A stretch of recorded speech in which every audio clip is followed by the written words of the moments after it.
प्यारे प्यारे दोस्तों, नमस्कार। स्वागत है आप सभी का मेरे YouTube चैनल में। और आज हम लोग NCERT क्लास 11 चैप्टर 9 के ही आगे के पार्ट को पढ़ेंगे। और हमारा चैप्टर नेम है औद्योगिक क्रांति कैसे हुआ। ये विषय में बांटा गया है और विषय 9 दिया गया है, औद्योगिक क्रांति कैसे हुआ।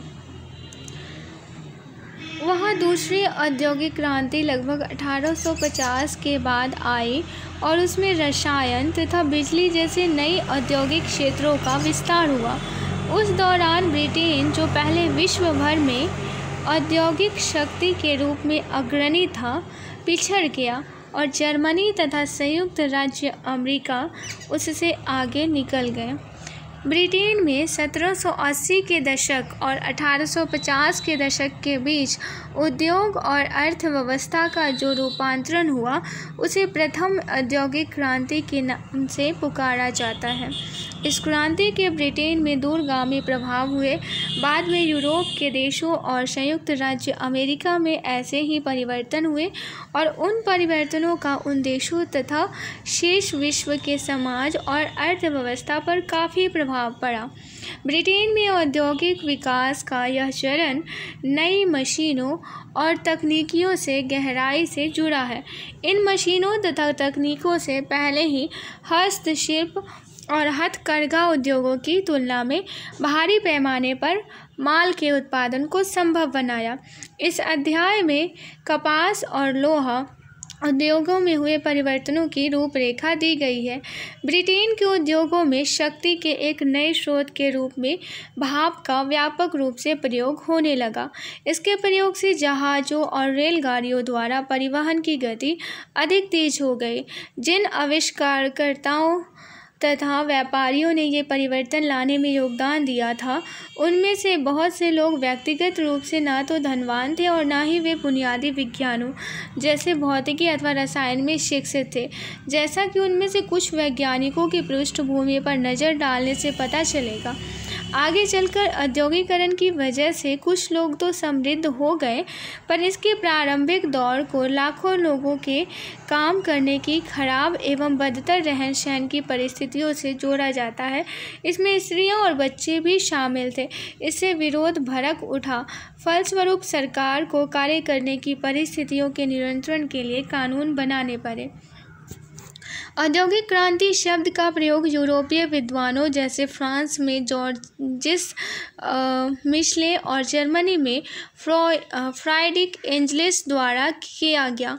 अंग्रेजी में इस शब्द का प्रयोग सर्वप्रथम दार्शनिक एवं अर्थशास्त्री अर्नल्ड टॉयनबी द्वारा उन परिवर्तनों का वर्णन करने के लिए किया गया जो ब्रिटेन के औद्योगिक विकास में 1760 और 1820 के बीच हुए थे।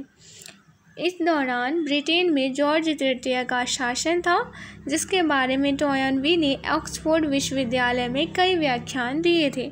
उनके व्याख्यान उनकी असामयिक मृत्यु के बाद 1884 में एक पुस्तक के रूप में प्रकाशित हुए, जिसका नाम था lectures on the industrial revolution in England, popular address, notes and other fragments.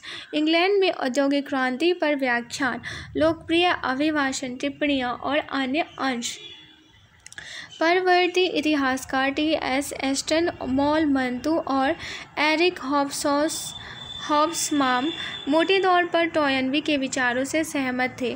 1780 के दशक से 1820 के दौरान कपास और लौह उद्योगों, कोयला खनन, सड़कों और नहरों के निर्माण और विदेशी व्यापार में उल्लेखनीय आर्थिक प्रगति हुई। एस्टन 1889 से 1968 ने तो इस औद्योगिक क्रांति का उत्सव मनाया, जब इंग्लैंड छोटी छोटी मशीनों और कल पुर्जों की बाढ़ से मानो आप्लावित हो गया। ब्रिटेन पहला देश था जिसने सर्वप्रथम आधुनिक औद्योगिकरण का अनुभव किया था। यह 17वीं शताब्दी से राजनीतिक दृष्टि से सुदृढ़ एवं संतुलित रहा था और इसके तीनों हिस्सों इंग्लैंड, वेल्स और स्कॉटलैंड पर एक ही राजतंत्र यानी सम्राट का एक छत्र शासन रहा था। इसका अर्थ यह हुआ कि संपूर्ण राज्य में एक ही कानून व्यवस्था, एक ही सिक्का मुद्रा प्रणाली और एक ही बाजार व्यवस्था थी। इस बाजार व्यवस्था में स्थानीय प्राधिकरणों का कोई हस्तक्षेप नहीं था, यानी वे अपने इलाके से होकर गुजरने वाले माल पर कोई कर नहीं लगा सकते थे, जिससे कि उसकी कीमत बढ़ जाती। 17वीं शताब्दी के अंत तक आते आते मुद्रा का प्रयोग विनिमय यानी आदान प्रदान के माध्यम के रूप में व्यापक रूप से होने लगा था। तब तक बहुत से लोग अपनी कमाई वस्तुओं के बजाय मजदूरी और वेतन के रूप में पाने लगे थे। इससे लोगों को अपनी आमदनी में खर्च करने के लिए अधिक विकल्प प्राप्त हो गए और वस्तुओं की बिक्री के लिए बाजार का विस्तार हो गया। 18वीं शताब्दी में इंग्लैंड एक बड़े आर्थिक परिवर्तन के दौर से गुजरा था, जिसे बाद में कृषि क्रांति कहा गया है। यह एक ऐसी प्रक्रिया थी जिसके द्वारा बड़े जमींदारों ने अपनी ही संपत्तियों के आसपास छोटे छोटे खेत खरीद लिए और गांव की सार्वजनिक जमीनों को घेर लिया। इस प्रकार उन्होंने अपनी बड़ी बड़ी भू संपदाएं बना ली, जिससे खाद्य उत्पादन की वृद्धि हुई। इससे भूमिहीन किसानों और गांव की सार्वजनिक जमीनों पर अपने पशु चराने वाले चरवाहों एवं पशुपालकों को कहीं और काम धंधा तलाशने के लिए मजबूर होना पड़ा। उनमें से अधिकांश लोग आसपास के शहरों में चले गए। अंग्रेजी के सुप्रसिद्ध लेखक ओलिवर गोल्डस्मिथ ने अपनी कविता उजरा गांव में इस स्थिति का चित्रण किया है। कुछ पंक्तियां देखिए। वो इंसान जो अपने धन और अहंकार से पनप रहा है, उस ज़मीन के लिए गरीबों ने अपना सब कुछ हारा है। वो ज़मीन जहाँ उसकी झील बनी है, वो ज़मीन जहाँ उसके बगीचे के आगे चारों ओर फैली हुई है, उस जगह जहाँ उसके घोड़े बांधते हैं और वहाँ जहाँ घोड़ों के साजो सामान रखते जाते हैं और वहीं जहाँ उनके कुत्ते रहा करते हैं, वो रेशमी आलस्य जिसमें उसके अंग ढके हैं, न जाने कितने पड़ोसी खेतों की आधी से ज़्यादा उपजों को छीना है। शहर, व्यापार और वित्त। 18वीं शताब्दी से यूरोप के बहुत से शहर क्षेत्रफल और आबादी दोनों ही दृष्टियों से बढ़ने लगे थे। यूरोप के जिन 19 शहरों की आबादी सन 1750 से 1800 के बीच दोगुनी हो गई थी, उनमें से 11 ब्रिटेन में थे। इन 11 शहरों में लंदन सबसे बड़ा था, जो देश के बाजारों का केंद्र था। बाकी बड़े बड़े शहर भी लंदन के आसपास ही स्थित थे। लंदन ने संपूर्ण विश्व में एक महत्वपूर्ण स्थान प्राप्त कर लिया था। 18वीं शताब्दी तक आते आते भूमंडलीय व्यापार का केंद्र इटली तथा फ्रांस के भूमध्य सागरीय पत्तनों से हटकर हॉलैंड और ब्रिटेन के अटलांटिक पत्तनों पर आ गया था। इसके बाद तो लंदन ने अंतर्राष्ट्रीय व्यापार के लिए ऋण प्राप्ति के प्रधान स्रोत के रूप में एम्स्टर्डम का स्थान ले लिया। साथ ही लंदन इंग्लैंड, अफ्रीका और वेस्ट इंडीज के बीच स्थापित त्रिकोणीय व्यापार का केंद्र भी बन गया। अमेरिका और एशिया में व्यापार करने वाली कंपनियों के कार्यालय भी लंदन में थे। इंग्लैंड में विभिन्न बाजारों के बीच माल की आवाजाही प्रमुख रूप से नदी मार्ग से और समुद्री तट की सुरक्षित खाड़ियों से में पानी के जहाज़ों से होती थी। रेल मार्गों का प्रसार होने तक जल मार्गों द्वारा परिवहन स्थल मार्गों की तुलना में सस्ता पड़ता था और उसमें समय भी कम लगता था। काफ़ी पहले, यहाँ तक कि सन 1724 से इंग्लैंड के पास नदियों के जरिए लगभग 1160 मील लंबा जल मार्ग था, जिसमें नौकाएं चल सकती थी और पहाड़ी इलाकों को छोड़कर देश के अधिकांश स्थान नदी से अधिक 15 मील की दूरी पर थे। चूँकि इंग्लैंड की नदियों के सभी नौचालनीय भाग समुद्र से जुड़े हुए थे, इसलिए नदी पोतों के जरिए ढोया जाने वाला माल समुद्र तटीय जहाज़ों तक, जिन्हें तटपोत कहा जाता था, आसानी से लाया जाया और सौंपा जा सकता था। सन 1800 तक इन कोस्टर तटपोतों पर काम करने वाले नाविकों की संख्या 100,000 तक पहुंच गई थी। देश की वित्तीय प्रणाली का केंद्र बैंक ऑफ इंग्लैंड 1694 में स्थापित था। 1784 तक इंग्लैंड में कुल मिलाकर 100 से अधिक प्रांतीय बैंक थे और अगले 10 वर्षों में इनकी संख्या बढ़कर 3 गुना हो गई थी। 1820 के दशक तक प्रांतों में 600 से अधिक बैंक थे और अकेले लंदन में ही 100 से अधिक बैंक थे। बड़े बड़े औद्योगिक उद्यम स्थापित करने और चलाने के लिए आवश्यक वित्तीय साधन इन्हीं बैंकों द्वारा उपलब्ध कराए जाते थे। 18वीं शताब्दी में इंग्लैंड और विश्व के अन्य भागों में हुए उन परिवर्तनों पर विकास क्रमों पर विचार कीजिए जिनमें ब्रिटेन में औद्योगिकरण को प्रोत्साहन मिला। 1780 के दशक से 1850 के दशक तक ब्रिटेन में जो औद्योगिकरण हुआ उसके कुछ कारण ऊपर बताए जा चुके हैं। गांव से आए अनेक गरीब लोग नगरों में काम करने के लिए उपलब्ध हो गए। बड़े बड़े उद्योग धंधे स्थापित करने के लिए आवश्यक ऋण राशि उपलब्ध कराने के लिए बैंक मौजूद थे और परिवहन के लिए एक अच्छी व्यवस्था उपलब्ध थी। आगे के पृष्ठों में 2 नए कारकों का वर्णन किया गया है। प्रौद्योगिकी ये परिवर्तनों की श्रृंखला जिसने उत्पादन के स्तरों में अचानक वृद्धि कर दी और एक नया परिवहन तंत्र जो रेल मार्ग के निर्माण से तैयार हो गया। इन दोनों विकास क्रमों के मामलों में यदि बीच के समय को सावधानीपूर्वक देखा जाए तो यही पता चलेगा कि इन विकास क्रमों और उनके व्यापक इस्तेमाल के बीच कुछ दशकों का अंतराल रहा था।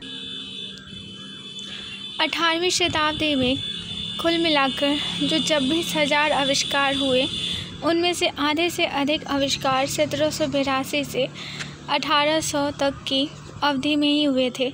इन आविष्कारों के कारण अनेक परिवर्तन हुए। हम परिवर्तनों में से केवल 4 बड़े परिवर्तनों अर्थात लौह उद्योग का रूपांतरण, कपास की कटाई और बुनाई, भाप की शक्ति का विकास और रेल मार्गों की शुरुआत पर ही चर्चा करेंगे। कोयला और लोहा। कोलब्रुकडेल का चित्र धमन भट्टियां बाएं और मध्य भाग में और काठ कोयले की भट्टियां F.Y. वेवर्स द्वारा की गई चित्रकारी। इंग्लैंड कोयला और लोहा कैसे हुआ? इंग्लैंड इस मामले में सौभाग्यशाली था कि वहाँ मशीनीकरण में काम आने वाली मुख्य सामग्रियाँ कोयला और लौह अयस्क बहुतायत से उपलब्ध थी। इसके अलावा वहाँ उद्योग में काम आने वाले अन्य खनिज जैसे सीसा, तांबा और रांगा यानी कि टीन बहुत मिलते थे, किंतु 18वीं शताब्दी तक वहाँ इस्तेमाल योग्य लोहे की कमी थी। लोहा प्रगलन की प्रक्रिया के द्वारा लौह खनिज में से शुद्ध तरल धातु के रूप में निकाला जाता था। सदियों तक इस प्रगलन प्रक्रिया के लिए काठ, कोयले, चारकोल का प्रयोग किया जाता था, लेकिन इस कार्य की कई समस्याएं थी। काठ कोयला लंबी दूरी तक ले जाने की प्रक्रिया में टूट जाया करता था। इसकी अशुद्धताओं के कारण घटिया किस्म के लोहे का ही उत्पादन होता था। यह पर्याप्त मात्रा में उपलब्ध भी नहीं था क्योंकि लकड़ी के लिए जंगल काट लिए गए थे और उच्च तापमान पैदा नहीं कर सकता था। इस समस्या का कई वर्षों से हल ढूंढा जा रहा था। अंततोगत्वा श्रोपशायर के एक डर्बी परिवार ने जो स्वयं लौह उस्ताद थे उस समस्या का हल निकाल लिया। आधी शताब्दी के दौरान इस परिवार की 3 पीढ़ियों ने दादा, पिता और पुत्र, जो सभी अब्राहम डर्बी के नाम से पुकारे जाते थे, धातु कर्म उद्योग में क्रांति ला दी। इस क्रांति का प्रारंभ 1709 में प्रथम अब्राहम डर्बी द्वारा किए गए आविष्कार से हुआ। यह धमन भट्टी का आविष्कार था जिसमें सर्वप्रथम कोक का इस्तेमाल किया गया। कोक में उच्च ताप उत्पन्न करने की शक्ति थी और वह पत्थर, कोयले से गंधक तथा अपद्रव्य निकाल कर तैयार किया जाता था। इस आविष्कार का फल यह हुआ कि तब से भट्टियों को कोयले पर निर्भर नहीं रहना पड़ा। इन भट्टियों में जो पिघला हुआ लोहा निकलता था उसमें पहले की अपेक्षा अधिक बढ़िया और लंबी ढलाई की जा सकती थी। कोलब्रुकडेल के पास ढलवा लौह के पुल विलियम विलियम्स द्वारा चित्रकारी 1780 में। आगे चलकर यह इलाका आयरन ब्रिज नामक गांव के रूप में विकसित हो गया। ब्रिटेन लौह उद्योग। इस प्रक्रिया में कुछ और आविष्कारकों द्वारा आगे और सुधार किया गया। द्वितीय डर्बी 1711 से 68 ने ढलवा लोहे से पिटवा लोहे का विकास किया, जो कम भंगुर था। हेनरी कोर्ट ने आलोड़न भट्टी, जिसमें पिघले हुए लोहे में से अशुद्धि को दूर किया जा सकता था, और बेलन मिल यानी कि रोलिंग मिल का आविष्कार किया, जिसमें परिशोधित लोहे से छड़ें तैयार करने के लिए भाप की शक्ति का इस्तेमाल किया जाता था। अब लोहे से अनेकानेक उत्पाद बनाना संभव हो गया। चूँकि लोहे में टिकाऊपन अधिक था, इसलिए इसे मशीनों और रोज़मर्रा की चीज़ें बनाने के लिए लकड़ी से बेहतर सामग्री माना जाने लगा। लकड़ी तो जल कट या फट सकती थी, लेकिन लोहे के भौतिक और रासायनिक गुणधर्म को नियंत्रित किया जा सकता था। 1770 के दशक में जॉन विलिंगसन ने 1728 से 1808 ने सर्वप्रथम लोहे की कुर्सियाँ, आसव तथा शराब की भट्टियों के लिए टंकियाँ और लोहे के सभी आकारों की नलियाँ पाइपें बनाई। 1779 में तृतीय डर्बी 1750 से 91 ने विश्व में पहला लोहे का पुल कोलब्रुकडेल में शेवर्ण नदी पर बनाया। विलिंगसन ने पानी की पाइपें पेरिस को पानी की आपूर्ति के लिए 40 मील लंबी पहली बार ढलवा लोहे से बनाई। उसके बाद लोहा उद्योग कुछ खास क्षेत्रों में कोयला खनन तथा लोहा प्रगलन की मिली-जुली इकाइयों के रूप में केंद्रित हो गया। यह ब्रिटेन का सौभाग्य ही था कि वहाँ एक ही द्रोणी क्षेत्र, यहाँ तक कि एक ही पट्टियों में उत्तम कोटि का कोकिंग कोयला और उच्च स्तर का लौह खनिज साथ साथ पाया जाता था। ये द्रोणी क्षेत्र पतनों के पास ही थे। यहाँ पे चित्र के माध्यम से देख सकते हैं ब्रिटेन में लौह उद्योग कैसे हो पाया, क्योंकि जो एरो का निशान है लौह और कोयला उत्पादक क्षेत्र है। सबसे ऊपर में स्कॉटलैंड, नीचे में Newcastle, Yorkshire, Lancashire, Manchester, Liverpool, Sheffield, Shropshire, Wales, Birmingham, Swansea, Bristol, London, Cornwall. यहाँ पे आप लोग अच्छे से देख सकते हैं जो इतने सारे लोहे के भंडार इंग्लैंड में यानी कि ब्रिटेन में पाए जाते हैं।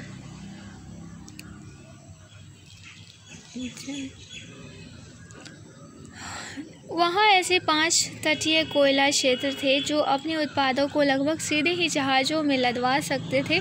चूँकि कोयला क्षेत्र समुद्र तट के पास ही थे, इसलिए जहाज़ निर्माण का कारोबार और नौ परिवहन का व्यापार खूब बढ़ा। आयरन ब्रिज ग्रोज आज एक प्रमुख विरासत स्थल है। क्या आप बता सकते हैं क्यों? चित्र में हम लोग ढूंढने का प्रयास करते हैं आयरन ब्रिज कहाँ है।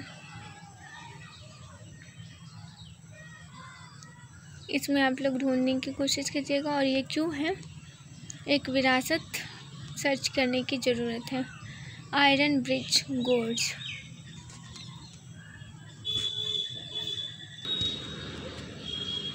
ब्रिटेन के लौह उद्योग ने 1800 से 1830 के दौरान अपने उत्पादन को 4 गुना बढ़ा लिया और उसका उत्पादन पूरे यूरोप में सबसे सस्ता था।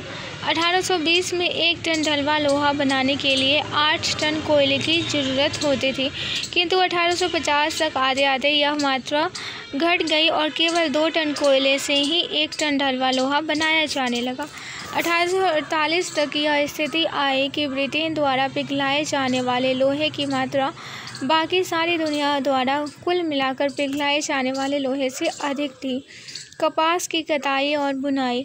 ब्रिटिश हमेशा ऊन और सन लिनन बनाने के लिए से कपड़ा बुना करते थे।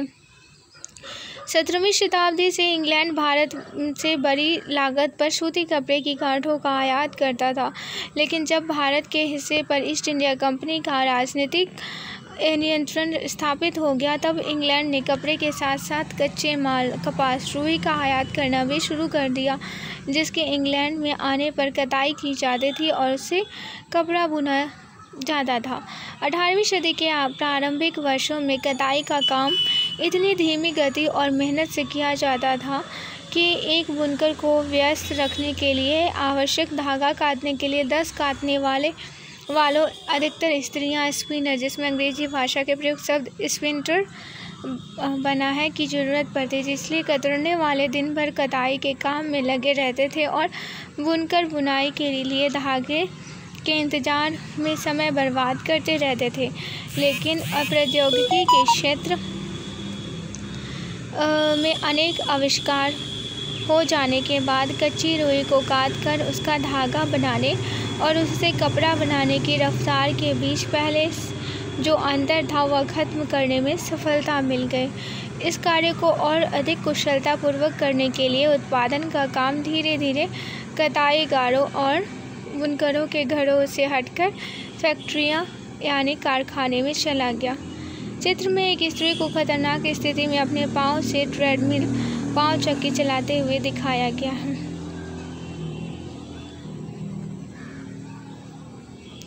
उड़न तुरी करके फ्लाइंग शटल लूम का आविष्कार जॉन के 1704 से 64 द्वारा 1733 में बनाए गए फ्लाइंग शटल लूम यानी उड़न तुरी करके की सहायता से कम समय में अधिक चौड़ा कपड़ा बनाना संभव हो गया। परिणाम स्वरूप कताई के तत्कालीन रफ्तार से जितना धागा बनता था उससे कहीं ज़्यादा मात्रा में धागे की ज़रूरत होने लगी।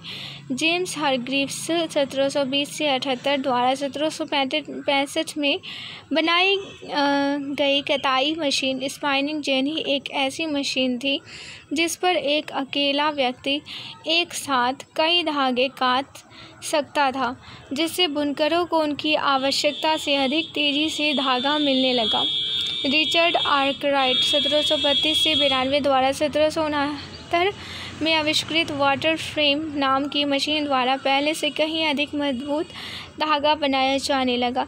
इससे लिनन और सूती धागा दोनों को मिलाकर कपड़ा बनाने के बजाय अकेले सूती धागे से ही विशुद्ध सूती कपड़ा बनाया जाने लगा। म्यूल एक ऐसी मशीन का उपनाम था जो 1779 में सैमुअल कॉम्प्राउट द्वारा बनाई गई थी। इससे कटा हुआ धागा बहुत मजबूत और बढ़िया होता था। कपड़ा उद्योग में उन मशीनों के आविष्कारों का दौर जो कताई तथा बुनाई कार्यों के बीच संतुलन बनाने के लिए बनाई जा रही थी, एडमंड कार्टराइट द्वारा 1787 में पावर लूम यानी शक्ति चालित करघे के आविष्कार के साथ समाप्त हो गया। पावर लूम को चलाना बहुत आसान था। जब भी धागा टूटता वह अपने आप काम करना बंद कर देता और इससे किसी भी तरह के धागे से बुनाई की जा सकती थी। 1830 के दशक से कपड़ा उद्योग में नई नई मशीनें बनाने के बजाय श्रमिकों की उत्पादकता बढ़ाने पर अधिक ध्यान दिया जाने लगा। सूती वस्त्रों का उत्पादन क्षेत्र Glasgow, Newcastle, Yorkshire, Leeds, Manchester, Nottingham, Leicester, Birmingham, London, ये सब सूती वस्त्रों के उत्पादन क्षेत्र हैं।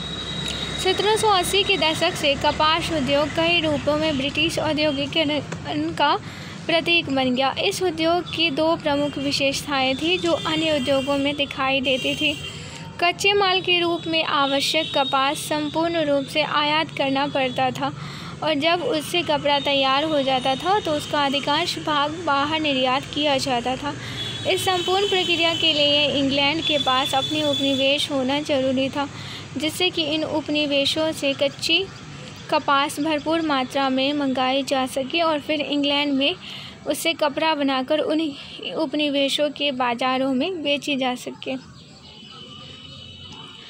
यह उद्योग मुख्य रूप से कारखानों में काम करने वाली स्त्रियों तथा बच्चों पर बहुत ज़्यादा निर्भर था। इससे औद्योगिकरण के प्रारंभिक काल की घिनौनी तस्वीर सामने आती है, जिसका वर्णन आगे किया गया है। वॉट के आविष्कार भाप के इंजन तक ही सीमित नहीं थे। उसने दस्तावेजों की नकल तैयार करने के लिए एक रासायनिक प्रक्रिया का भी आविष्कार किया था। उसने नापने की एक इकाई बनाई थी जो पुराने सर्वत्र शक्ति स्रोत घोड़े की शक्ति के साथ यांत्रिक शक्ति की तुलना पर आधारित थी। वाट की माप इकाई यानी अश्वशक्ति एक घोड़े की 1 मिनट में 1 फुट तक 33,000 पाउंड 14,969 किलोग्राम वजन उठाने की क्षमता के समकक्ष थी। अश्वशक्ति को विश्व में सर्वत्र यांत्रिक ऊर्जा के सूचक के रूप में काम में लाया जाता है। भाप की शक्ति। जब यह पता चल गया कि भाप अत्यधिक शक्ति उत्पन्न कर सकती है तो यह बड़े पैमाने पर औद्योगिकीकरण के लिए निर्णायक सिद्ध हुआ। द्रव चालित शक्ति के रूप में जल भी सदियों से ऊर्जा का प्रमुख स्रोत बना रहा था, लेकिन इसका उपयोग कुछ खास इलाकों, मौसमों और जल प्रवाह की गति के अनुसार सीमित रूप से ही किया जाता था। लेकिन जब इसका एक अलग रूप से प्रयोग किया जाने लगा, भाप की शक्ति उच्च तापमान पर दबाव पैदा करती, जिससे अनेक प्रकार की मशीनें चलाई जा सकती थी। इसका अर्थ यह हुआ कि भाप की शक्ति ऊर्जा का अकेला ऐसा स्रोत था जो मशीनरी बनाने के लिए भी भरोसेमंद और कम खर्चीला था। भाप की शक्ति का इस्तेमाल सर्वप्रथम खनन उद्योगों में किया गया। जब कोयले और धातुओं की मांग बढ़ी तो उन्हें और भी अधिक गहरी खानों में से निकालने के प्रयास में तेजी आई। खानों में अचानक पानी भर जाना भी एक गंभीर समस्या थी।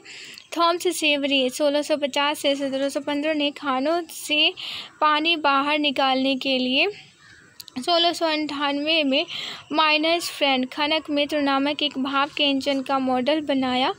ये इंजन छिछली गहराइयों में धीरे धीरे काम करते थे और अधिक दबाव हो जाने पर उनका वाष्पित फट जाता था।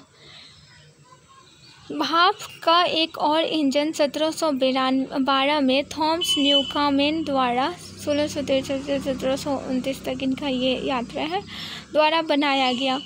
इसमें सबसे बड़ी कमी यह थी कि संघनन बेलन कंडीशनिंग सिलेंडर के लगातार ठंडा होते रहने से इसकी ऊर्जा खत्म होती रहती थी।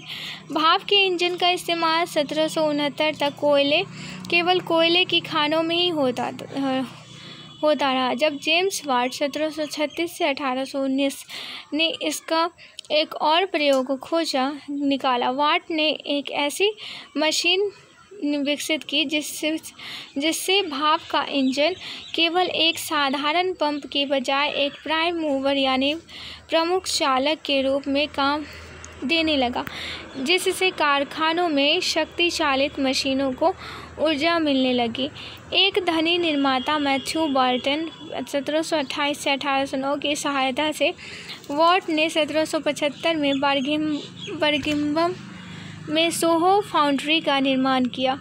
इस फाउंड्री से वाट के स्टीम इंजन बराबर बढ़ती हुई संख्या में बनकर निकलने लगे। 18वीं शताब्दी के अंत तक वाट के भाप इंजन ने द्रव चालित शक्ति का स्थान लेना शुरू कर दिया था। 1800 के बाद अधिक हल्की तथा मजबूत धातुओं के इस्तेमाल से, अधिक सटीक मशीनी औजारों के निर्माण से और वैज्ञानिक जानकारी के अधिक व्यापक प्रसार से भाप के इंजन की प्रौद्योगिकी और अधिक विकसित हो गई।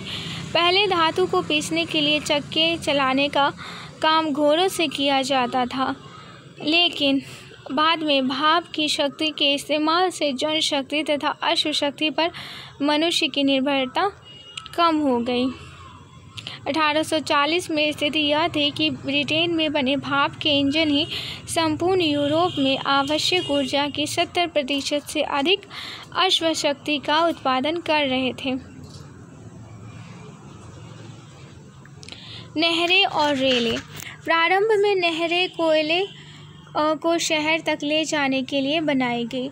इसका कारण यह था कि कोयले को उसके परिमाण और भार के कारण सड़क मार्ग में ले जाने में बहुत समय लगता था और उस पर खर्च भी अधिक आता था, जबकि उसे बाजारों में भरकर नहरों के रास्ते ले जाने में समय और खर्च दोनों ही कम लगते थे।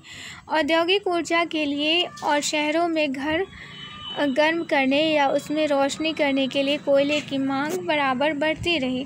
इंग्लैंड में पहली नहर वर्सली कैनाल 1761 में जेम्स ब्रिंडले 1716 से 72 द्वारा बनाई गई, जिसका प्रयोजन केवल यही था कि उसके जरिए वर्सले मैनचेस्टर के पास के कोयला भंडारों से शहर तक कोयला ले जाया जाए।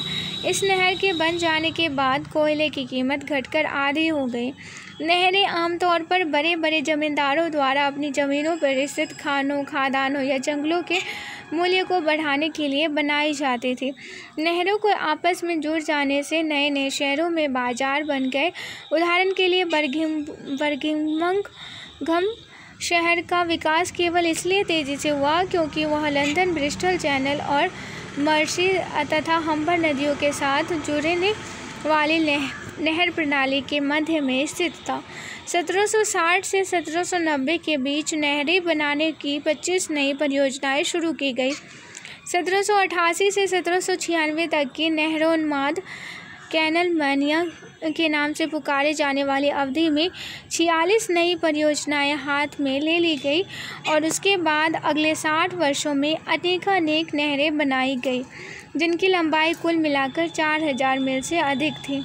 पहला भाप से चलने वाला रेल का इंजन स्टीफेंसन का रॉकेट 1814 में बना।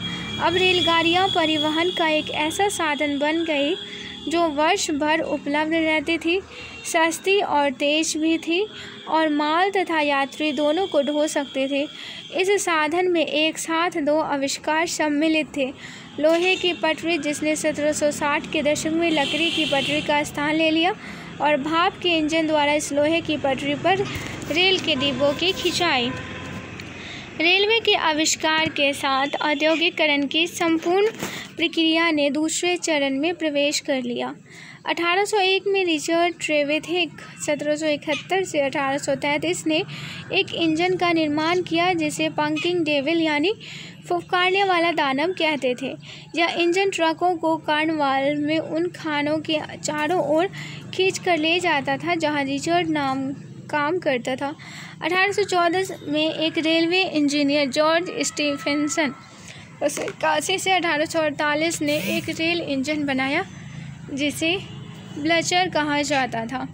यह इंजन 30 टन भार 4 मील प्रति घंटे की रफ्तार से एक पहाड़ी पर ले जा सकता था। सर्वप्रथम 1825 में स्टॉकटन और डर्लिंगटन शहरों के बीच 9 मील लंबा रेल मार्ग 24 किलोमीटर प्रति घंटा की रफ्तार से 2 घंटे में रेल द्वारा तय किया गया। इसके बाद 1830 में लिवरपूल और मैनचेस्टर को आपस में रेल मार्ग से जोड़ दिया गया। 20 वर्षों के भीतर रेल का 30 से 50 मील प्रति घंटे की रफ्तार से दौड़ना एक आम बात हो गई। पहली बार कैसे चला था? 24 किलोमीटर प्रति घंटा, और फिर 30 से 50 मील दौड़ना आम बात हो गई। 1830 के दशक में नहरों के रास्ते परिवहन में अनेक समस्याएं दिखाई दी। नहरों के कुछ हिस्सों में जलपोतों की भीड़भाड़ के कारण परिवहन की रफ्तार धीमी पड़ गई और पाले, बाढ़ या सूखे के कारण उनके इस्तेमाल का समय भी सीमित हो गया। अब रेल मार्ग ही परिवहन का सुविधाजनक विकल्प दिखाई देने लगा। 1830 से 1850 के बीच ब्रिटेन में रेल पथ कुल मिलाकर 2 चरणों में लगभग 6000 मील लंबा हो गया।